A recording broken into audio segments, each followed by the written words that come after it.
Okay, alrighty. So we had another pretty short session this time. This was the first attempt we had for this campaign for trying an online session. I, uh, well, I guess I'll just talk about like the session itself and then mention the online aspects when they come into play. So, first things first, they learned that the Duke has a mysterious benefactor helping them from Dari. Now, this was supposed to be a somewhat bigger piece of information being revealed, but I kind of picked an awkward spot where I sort of just dropped it right when we were making the transition from just figuring out how to even play in online and what things should be open and having it all set up. And I sort of dropped this information between the transition of like getting that ready and then actually like getting into the session itself. So yeah, that I definitely meant to actually set aside more time for in the hopes of like getting people to try to want to figure out what's going on with that. Okay, then the Oracle arrived from the Rose Court Principality, the Oracle of the Mirror Pool, who had cast like a magic ritual on Lady Arwen to figure out what's wrong with her. They discover that only half of her soul is still inside her being, the other half is somewhere else. And her eyes have been enchanted with a divination scrying spell, and that it's all being sent to some other place.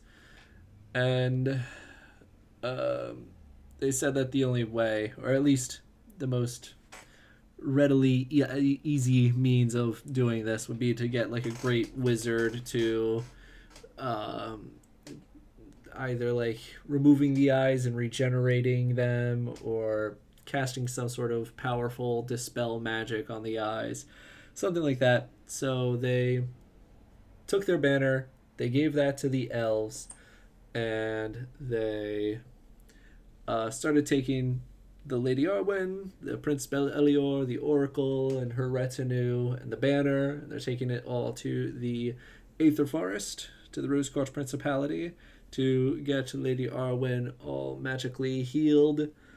And, um, I was honestly, at least initially, when they had said that they were going to keep the banner hidden and then in their own under their own protection, I did expect that to be more of a question or a struggle. I thought they were going to try to come up with more means other than just immediately give up the banner for this.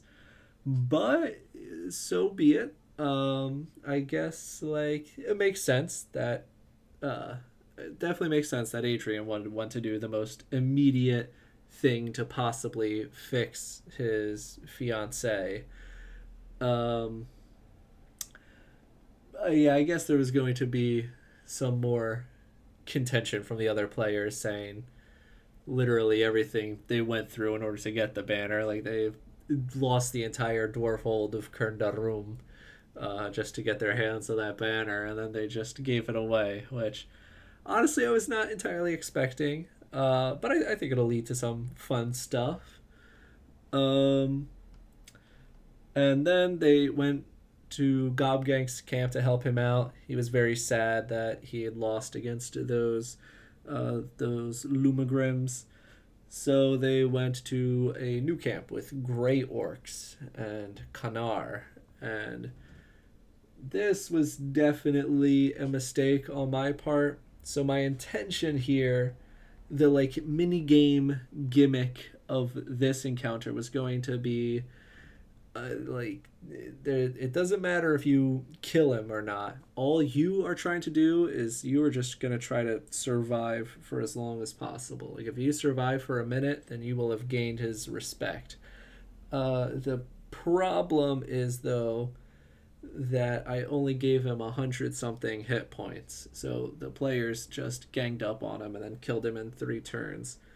Which, I threw some legendary actions on him in an effort to give him some of that combat, when you have the action economy, help him out with that.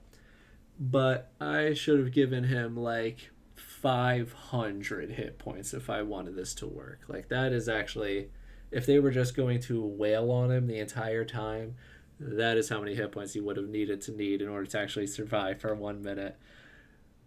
So yeah, I was kind of hoping that everyone was gonna like run up, and then you were gonna have to come up with ideas for like just how do we stop this guy from attacking us? Like, should we try to get him in a grapple? Like just straight up doing damage. I was thinking if you do enough damage to him, you might like stun him for a turn, or you'll force him to use a turn to heal himself. Um, but yeah, even with him healing himself for like an insane amount in the middle of the fight, they still just like slaughtered him. And by slaughtered him, I mean they actually knocked him unconscious, which I think is an interesting choice. I'm curious to see how Kanar is going to respond to this whole situation. Um, but yeah, if I ever do something about just surviving against an enemy for a time, I'm gonna really probably definitely up the HP by a whole lot, and then maybe throw in like a couple of like just hints throughout the environment about like, hey, here's like one or two freebies for how you might stop him for a turn, rather than kind of just leaving it all up entirely to the players, because really they've just been um, they've sort of just been able to get away with just attack stuff until it dies, and I've sort of conditioned them to do that in every single combat. So I was going to try to shake it up with this combat. But yeah, I did not. I definitely going to do that different next time. Um, yeah, that is pretty much it for the whole session. It was a pretty short one. A lot of time got spent figuring out just how to even use the online stuff.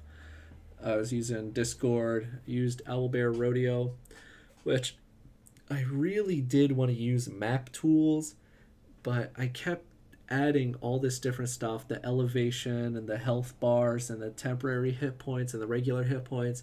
And once I added in all the stuff that I wanted, it eventually just like broke, and like something weird would happen where like I would just scroll over a macro and it would just start activating, and like I was just I was very very mad at myself for just not being able to figure out how this program works at all, cuz like I realized that if I had even like the slightest amount of knowledge of like how to actually program at all these issues would probably be just very simple things that I'm totally overlooking.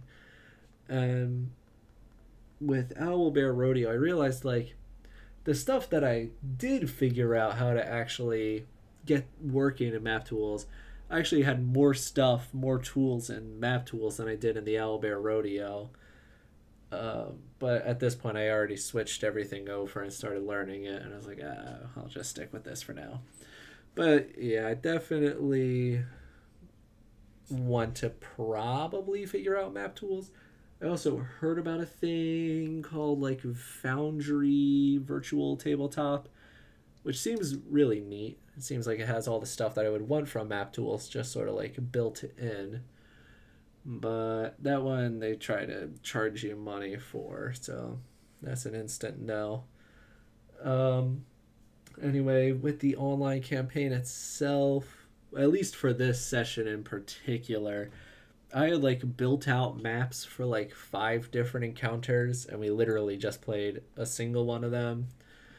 Because I really had no idea what to expect for the online game pacing. I wasn't sure if it was going to be just hyper efficient and we were just going to be getting through everything.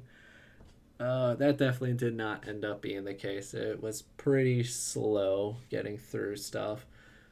But I do think like I didn't really have the time to like sit down and walk the people through the programs just like one by one or anything. Which I do think, given some more time with the programs, I can tell people more of the like hints and time saving stuff, and hopefully make it much smoother in the future. Uh,